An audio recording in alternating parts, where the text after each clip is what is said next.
Oi, gente, tudo bem? Eu começo esse vídeo, né? Até eu posso dizer com certeza que é um vídeo que eu demorei muito para fazer.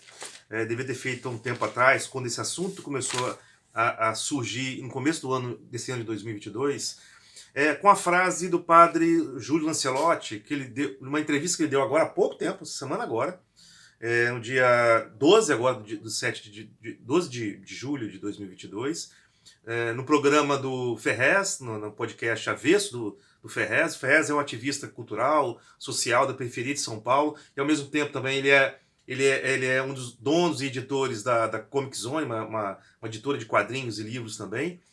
E nessa entrevista do padre Lancelotti para o Ferrez, ele fecha a entrevista com uma frase que vai abrir o que eu vou falar aqui. A política pública no Estado neoliberal é a manutenção da miséria. Ele encerra com isso. A miséria, a pobreza, a extrema pobreza, nada mais é do que sempre foi, né, do que um controle social. Quanto mais pobre a população, quanto mais pobre a pessoa, muito mais fácil você controlar. Muito mais fácil você ter ela na mão, de você vilipendiar aquela população e depois soltar migalhas para que ela, de alguma forma, te siga. Então, ser pobre é um estado de controle nesse país. No mundo, né? Nesse mundo capitalista e principalmente neoliberal, que o pobre é uma carga necessária de controle e de uso, né? De usufruto das classes dominantes.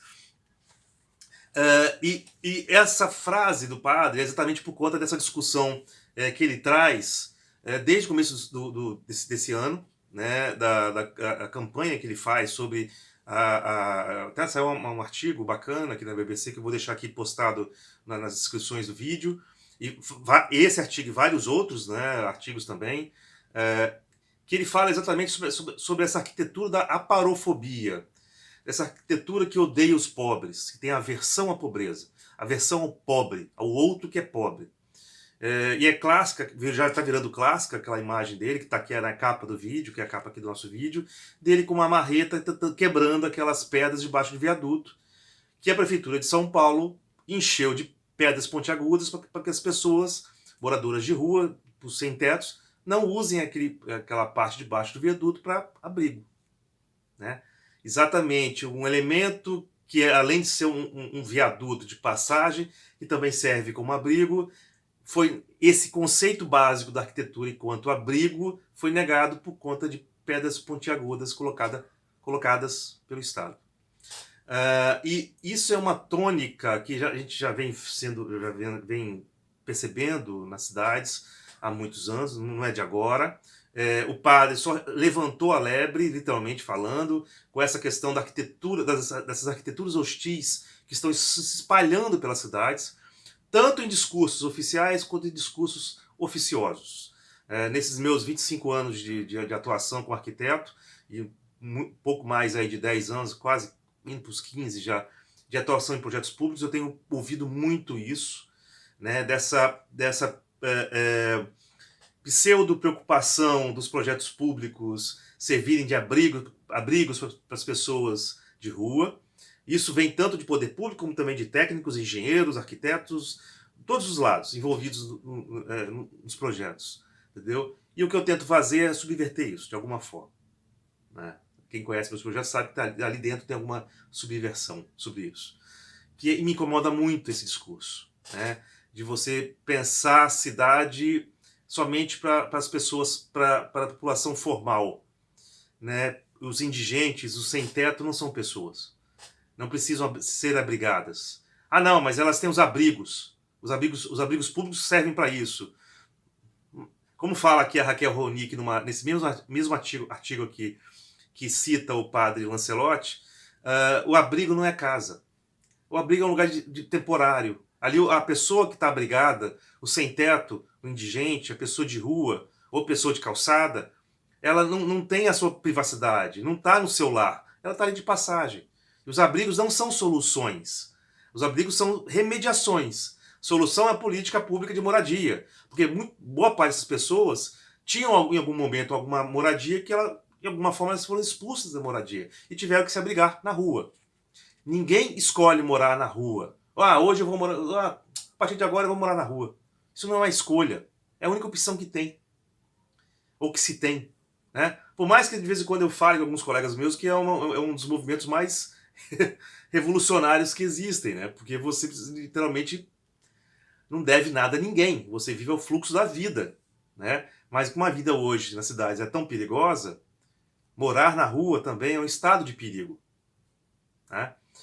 Eu lembro que quando eu comecei a perceber bastante isso, ainda enquanto professor, essa situação do aumento do número de moradores de rua, ainda enquanto professor dos cursos de arquitetura e urbanismo, lá por volta de 2017, mais ou menos, quando no mesmo ano, e era um curso do interior do estado aqui do Espírito Santo, né, e no mesmo ano, 3 alunas, percebendo a situação dos moradores de rua das cidades delas, no norte, noroeste do estado do Espírito Santo, propuseram projetos de TCC, de trabalho de graduação, o TFG, né, para abrigos para moradores, porque suas cidades não tinham. E o número de moradores estava aumentando. E isso era uma coisa estranha para as cidades do interior. Né? Não tanto para nós, capital, para as capitais, aqui das cidades, para as grandes cidades maiores ou capitais, mas para elas no interior isso era algo muito estranho. E elas tentavam, de alguma forma, como elas não podiam resolver o problema da moradia, de imediato, e nenhum problema econômico e social, então pelo menos criar o temporário, o passageiro. Né? E, logicamente, elas tiveram que se pautar, estudar bastante sobre isso, sobre políticas públicas que ainda existiam naquela época, né, até do governo federal, de como criar abrigos ou preparar áreas para abrigar pessoas de situação frágil, de fragilidade ou moradores de rua. Isso não é uma solução que se resolve de última hora. Isso é um efeito muito grande dos problemas sociais e econômicos que nós estamos passando nos últimos anos. A Raquel Ronick mesmo fala que isso de cara é um dos problemas, né, também é um dos problemas desse momento neoliberal que a gente está vivendo, e muito mais complicado, ou aumentado, ou potencializado por conta da pandemia. E o que mais entristece essa história toda é você ver arquiteturas e urbanismos ou projetos urbanísticos que se utilizam de estratégias hostis para impedir as pessoas de rua de utilizarem seus espaços públicos, coletivos, democráticos. Né?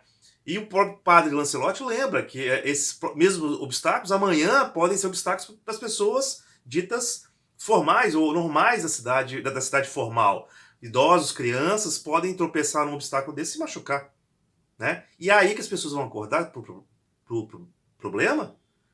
Quando alguém seu próximo, alguém seu da sua bolha, da sua cidade formal se machucar, isso vai virar um problema ou já é um problema desde sempre? E o próprio padre, ele vai citando alguns exemplos, né? Como, por exemplo, como eu falei lá no início do vídeo, daquela famosa situação dele que estava indo debaixo de um viaduto lá em São Paulo e quebrando as pedras pontiagudas que foram colocadas para impedir que as pessoas utilizem o viaduto para se abrigar. Ou então, situações em uma cidade de Minas Gerais, onde colocou-se um gotejamento na calçada, né, do teto, do telhado, que gotejava na calçada para as pessoas não usarem a calçada como moradia, como lugar para dormir à noite, passar a noite. A situação não é de hoje, mas o próprio o uso desse termo, do aparofobia, é até um uso mais novo, né, desde 2017, cunhado por uma filósofa espanhola chamada Adela Cortina, que ela traça exatamente esse medo, essa aversão dos pobres, principalmente dos pobres imigrantes, né, porque ela fala que não há um preconceito com turista ou com imigrante, mas sim com imigrante pobre.